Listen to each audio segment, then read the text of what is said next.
Okay, my name is Jeanette Browder, and I reside in the borough of the Bronx.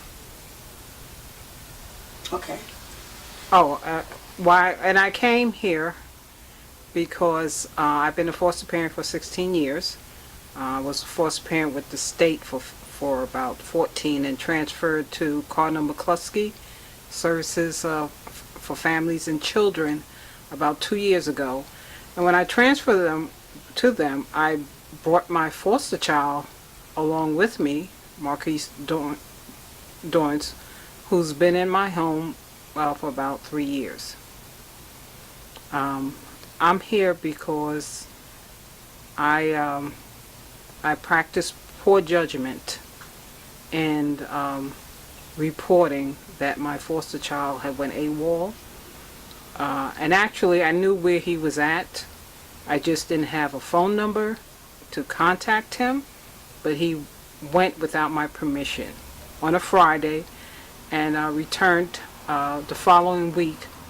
I didn't inform the agency until Tuesday when they came back to work. It was a holiday weekend. So it was a 4-day delay in informing them.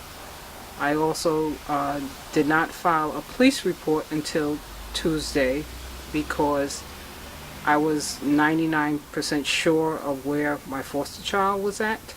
I just didn't have a phone number to reach him.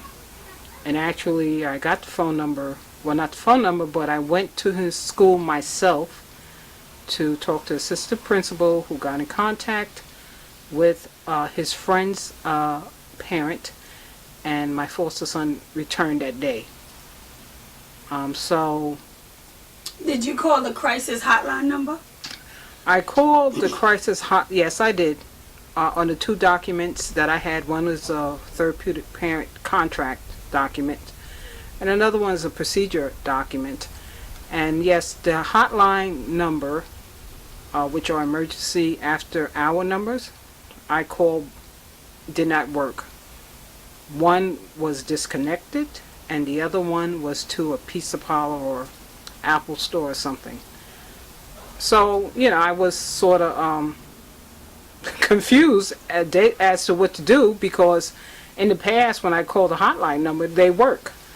Plus, this being a holiday weekend and the agency closed, I wasn't sure if I should have contacted the worker, which is where my poor judgment came into play. Also, the fact is that I didn't file a missing person report, which is, more importantly, is what I should have done. Even though I was 99% sure, it's always that 1% chance that something might have happened. And that's where my poor judgment. But I don't think that the child should be removed from my home.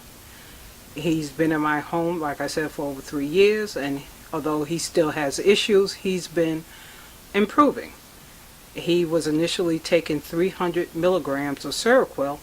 Now he's down to 50 milligrams, the lowest dosage. And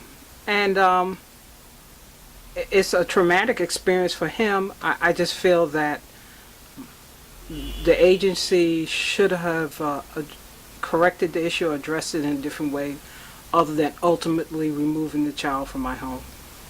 And I'm trying to get him back into my home. What changes do you think is needed as a foster parent dealing with the foster care agencies as far as policy and procedure? Because did your agency give you a foster parent manual? I didn't receive a foster parent manual. I think one of the changes that need to be made is during foster parent intake and training, that a foster parent needs to be made aware of the process and procedures of anything dealing with the child and with the agency. If a child is AWOL or if a child gets sick, there needs to be training. And they need to be made aware of their legal rights as a foster parent and the repercussions of what can happen to them if they don't follow a process or procedure.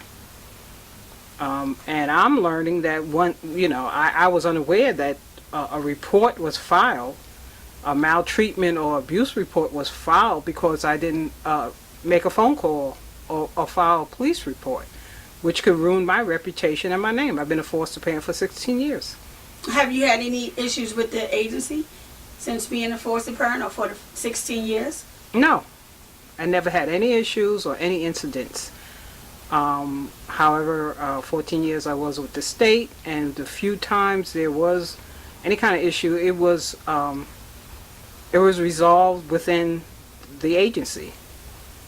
I mean, they worked with you as a foster parent. Do you think that Carnell McCloskey worked with you as a foster parent with this situation? No, they did absolutely not. We had a meeting when the young man was returned, my foster son, and immediately they suggested that I probably would be charged with inadequate guardianship and that he should be removed from my home. And I just think that's an extreme response to what I did. I admit that I exercised poor judgment. However, what I'm asking is there should have been another way of dealing with the situation other than the ultimate of removing the child because of the impact on him as a person. Okay. Thank you for your time. Oh, you're welcome. Thank you.